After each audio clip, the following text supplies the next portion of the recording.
وعلیکم السلام ورحمۃ اللہ وبرکاتہ۔ محترم بھائی کا سوال ہے جی، عورتوں کا نماز گھر میں پڑھنا افضل یا مسجد میں، اور اسی طرح اعتکاف گھر میں بیٹھنا افضل یا مسجد میں؟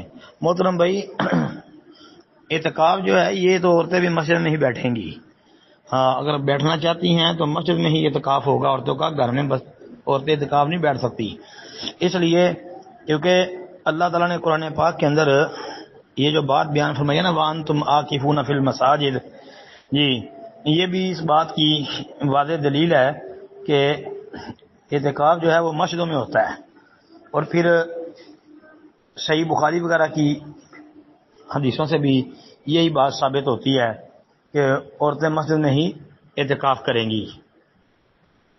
دوسرا کہ عورت کا نماز پڑھنا گھر میں افضل یا مسجد میں؟ اجی گھر میں عورتیں نماز پڑھیں، باقی یہ ہے کہ مسجد میں اگر نماز پڑھنا چاہتی ہیں تو ان کو روکنا نہیں چاہیے۔ نبی اکرم صلی اللہ علیہ وسلم کا فرمان ہے، صحیح مسلم کے اندر، سنن ابی داؤد کے اندر مختلف الفاظ کے ساتھ حدیث ہے کہ لا تمنعوا اماء اللہ، جی کہ اللہ کی بندیوں کو اللہ کی مسجدوں سے منع نہ کرو۔ مطلب یہ ہے کہ اللہ کی بندیاں اگر اللہ کے گھر مسجدوں میں جانا چاہے تو ان کو روکو نہ، وہ نماز تراویح پڑھنا چاہیں، جمعے کی نماز پڑھنا چاہیں، یا عام فرض نمازیں جو ہے وہ اگر مسجد میں پڑھنا چاہیں تو ان کو روکنا نہیں چاہیے، بالکل وہ جا سکتی ہیں اور جانے دینا چاہیے۔ جی السلام علیکم ورحمۃ اللہ وبرکاتہ۔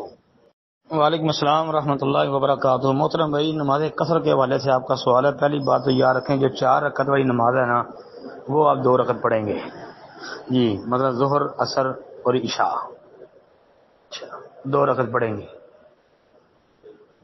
اور سفر جو ہے وہ آپ نے بتایا 30 کلومیٹر، 35 کلومیٹر، 50 کلومیٹر، 60 کلومیٹر، بھائی جتنا مرضی کر لیں آپ۔ باقی یہ ہے کہ جو مسافت ہے، جو سفر ہے وہ اگر 22.5 یا 23 کلومیٹر سفر ہو، اتنا سفر ہو تو پھر بندہ قصر کرے گا، اتنا سفر یعنی 22.5 یا 23 کلومیٹر سفر جس بندے نے کرنا ہے تو وہ دوران سفر نماز قصر کرے گا۔ تو جو 30، 35، 50 ہے یہ تو بلولا کرے گا نا، یہ تو بہت سفر بن جاتا ہے۔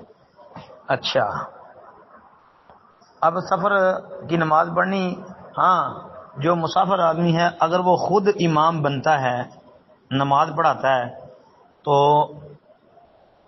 پھر وہ 2 رکعت پڑھ کے سلام پھیر دے، اور جو پیچھے وہاں کے مقیم افراد ہوں گے وہ اٹھ کے اپنی باقی نماز پوری کر لیں گے۔ ایک صورت یہ ہے۔ دوسری صورت یہ ہے کہ اگر بندہ مسافر اکیلا ہی نماز پڑھتا ہے، یعنی اس کو جہاں گیا ہے وہاں اگر با جماعت نماز پڑھنے کا موقع نہیں ملا تو پھر وہ بندہ قصر کرے گا۔ تیسری بات، اگر وہ جس جگہ گیا ہے سفر کر کے اس علاقے کے یعنی مقیم امام کے پیچھے نماز پڑھے گا پھر تو وہ پوری پڑھے گا، کیونکہ عبداللہ بن عباس رضی اللہ عنہ حدیث کے اندر یہ بات موجود ہے کہ جب مقیم امام کے پیچھے نماز پڑھیں تو نماز مکمل پڑھنی ہے، یہ ابو القاسم صلی اللہ علیہ وسلم کی سنت ہے۔ تو جب صحابی کہے نا کہ سنت تو مراد نبی علیہ السلام کی سنت ہوتی ہے، اور یہاں تو واضح کر دیا کہ یہ ابو القاسم کی سنت ہے، یعنی مقیم امام کے پیچھے نماز پڑھنا تو مکمل پڑھنا۔ جی تو باقی سفر کے اندر جو رخصت ہے اس سے فائدہ اٹھانا چاہیے، قصر کر کے نماز پڑھنی چاہیے۔ اور ویسے بھی میری تحقیق میں سفر میں یعنی قصر کرنا یہ ضروری ہے۔ باقی سنن نوافل نہیں وہ نہیں پڑھنے، بس ظہر کی 2 رکعتیں پڑھ لیں، عصر کی 2 رکعتیں پڑھ لیں، عشاء کی 2 رکعتیں، ہاں عشاء کے ساتھ وتر پڑھ لیں، کیونکہ دوران سفر وتر پڑھنا نبی علیہ الصلوۃ والسلام سے ثابت ہے، وتر پڑھے جا سکتے ہیں۔ السلام علیکم ورحمۃ اللہ وبرکاتہ۔